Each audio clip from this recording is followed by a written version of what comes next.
Today we're going to continue working on the 75 Midget.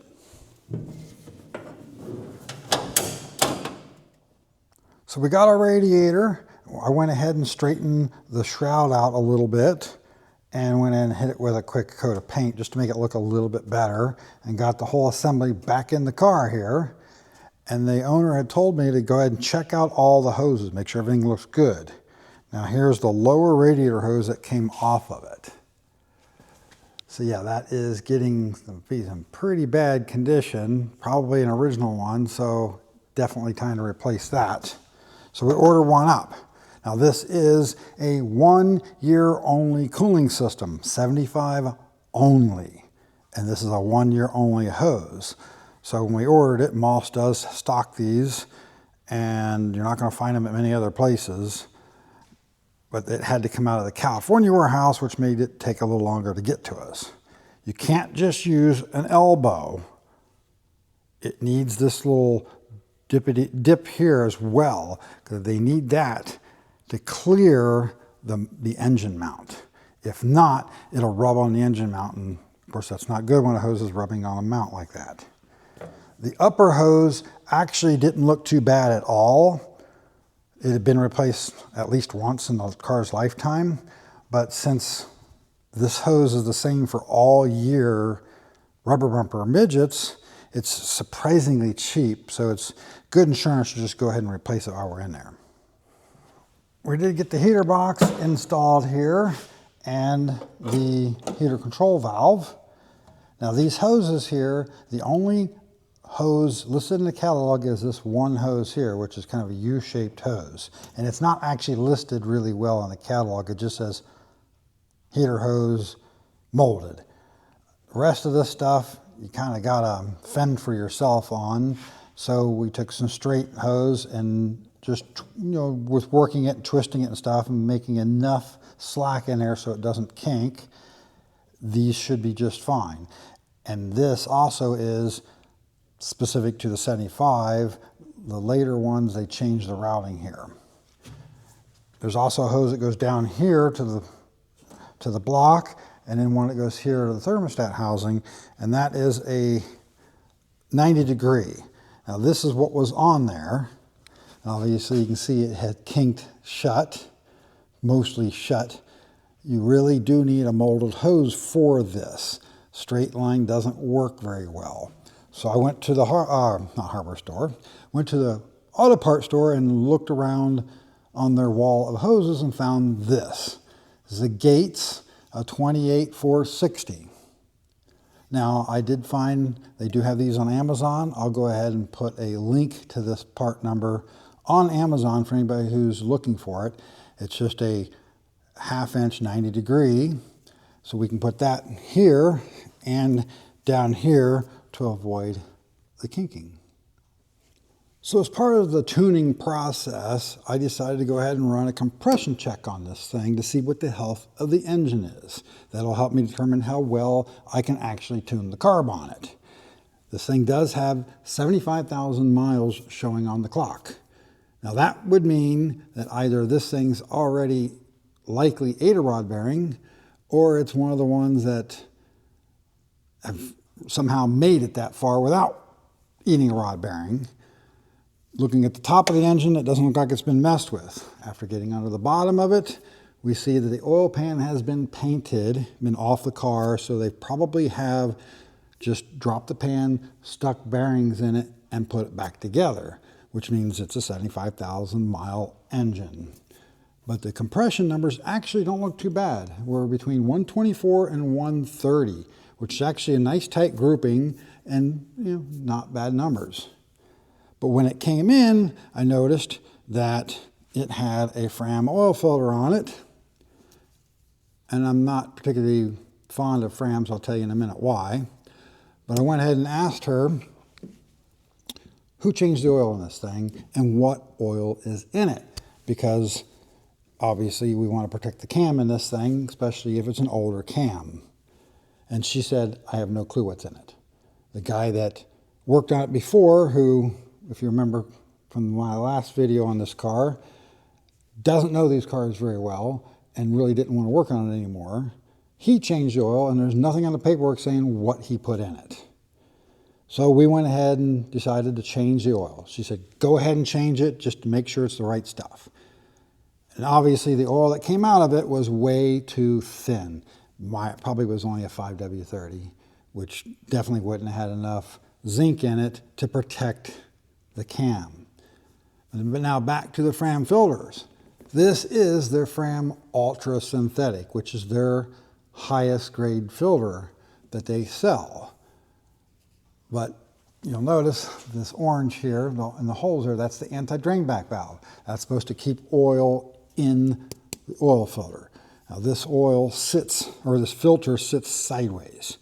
So it's going to drain back through the pipe that it's screwed onto, but it should retain oil up to that high. This thing here had nothing at all in it when I took it off.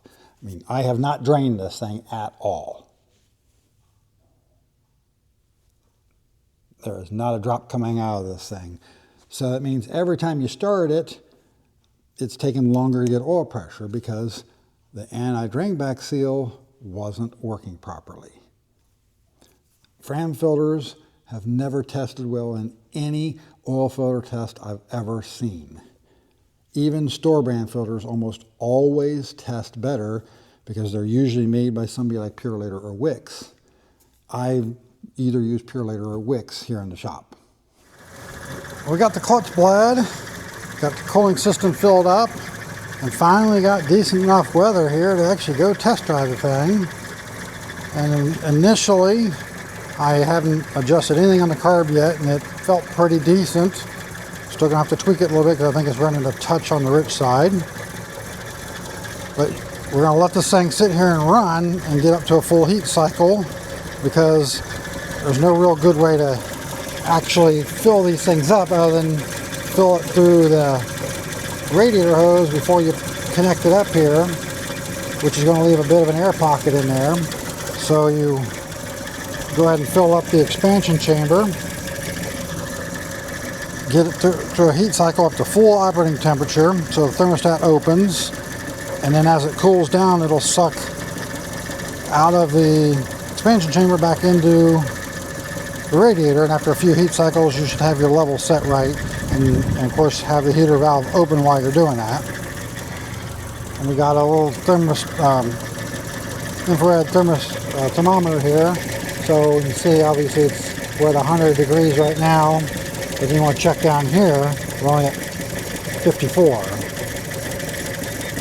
So once this temperature is equal to that temperature, you know the thermostat is open, and that should be over 180 degrees. And now we can see one of the issues that's really common to the 1500. You see the fan wiggling back and forth right there? The clutch is a known issue on these things that need replaced, and this is going to need one in the fairly near future. Now we also have a bit of a noise here that I don't think is the fan clutch. So that's the other thing we're going to look for is for coolant leaks. Make sure the water pump isn't weeping. And it could be the air pump too making the noise because it's still hooked up on this car, believe it or not. So we've been letting this thing idle for a little while here, and it's taken a while to get up to temperature. But what we've noticed is we're at 185. We were showing 185 here a minute ago here, but we're still only at 90 here, which means it's probably got a 195 thermostat in it. And that's not too uncommon because when you go to the parts store these days, they're so used to just handing a 195 that that's what they hand you every time, but that's not what these cars take. You want a 180 thermostat in it. Obviously somebody's been in there and put a thermostat in it because look at that gasket. That's not very pretty. And we also found the source of a coolant leak. As I go to rev it up, you can see it coming out right here at the temperature probe.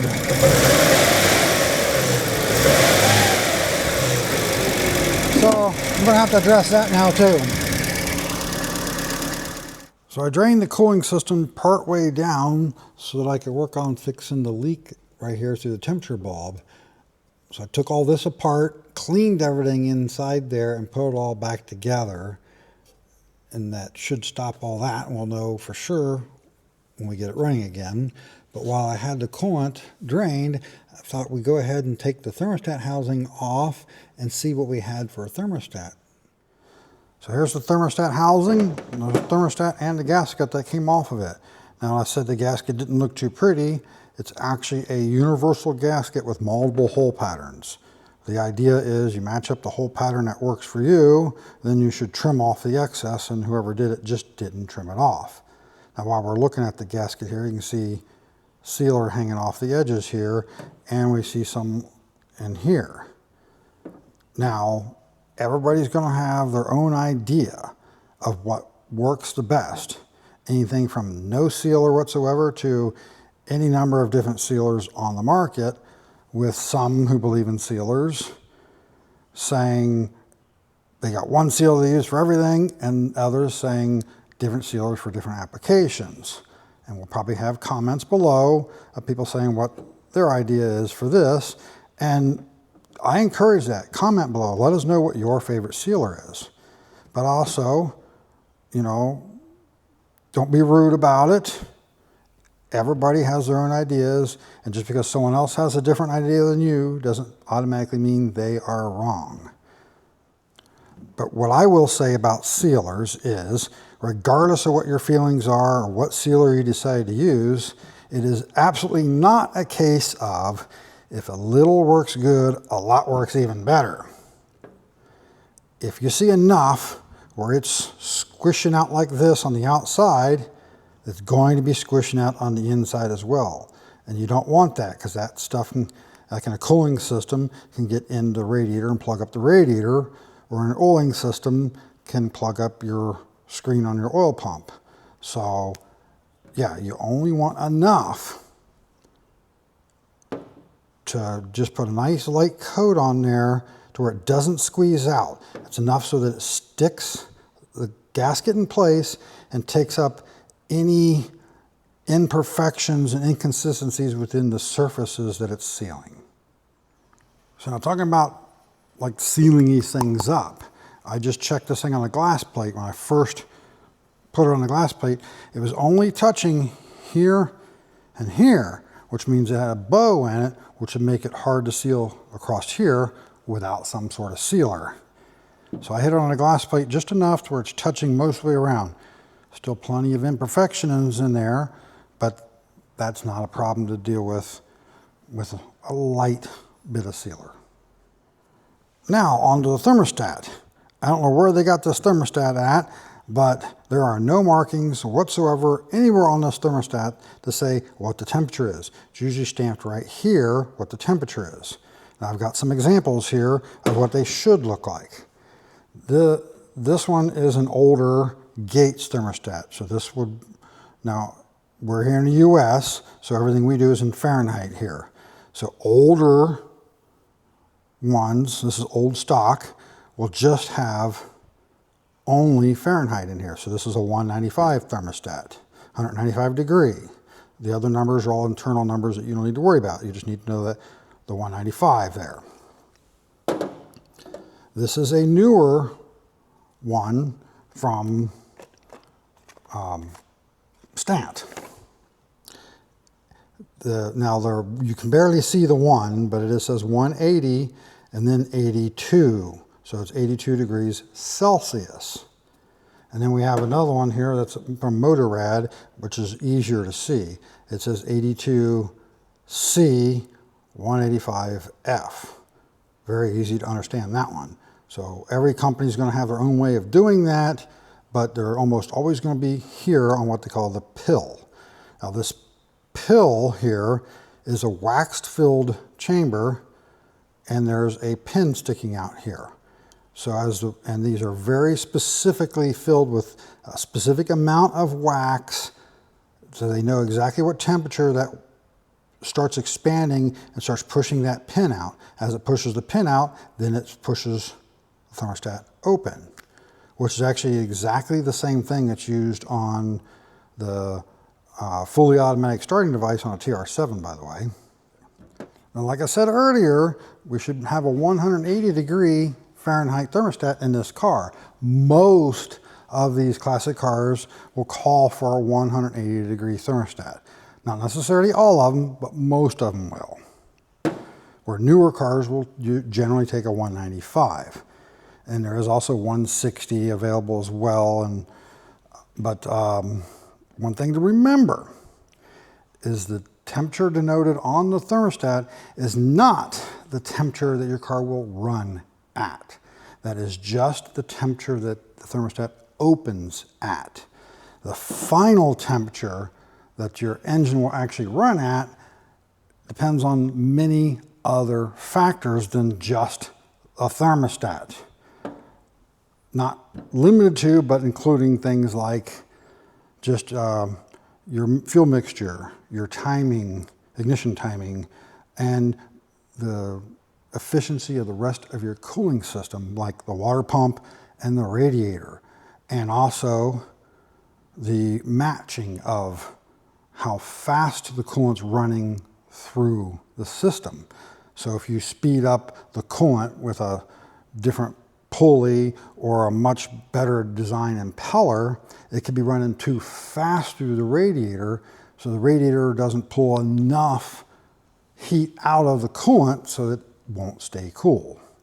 Likewise, say you're not running antifreeze and your impeller is starting to rot out and it's pushing less through the system, it might be doing a really good job cooling it while it's in the radiator, but it's just not moving fast enough to keep the engine cool. Plus, if your radiator is starting to get plugged up and very inefficient, things like that. And that's something that's very misunderstood about thermostats. You can put a 160 in it, and your final temperature is still going to be the same as if you put a 180 thermostat in it. Now, new cars often, will run a 195 thermostat, but they're trying to run these cars at between 200 and 210 usually, because maximum efficiency of an engine is generally going to be with it running in that heat range. But these old cars were never designed to run in that heat range.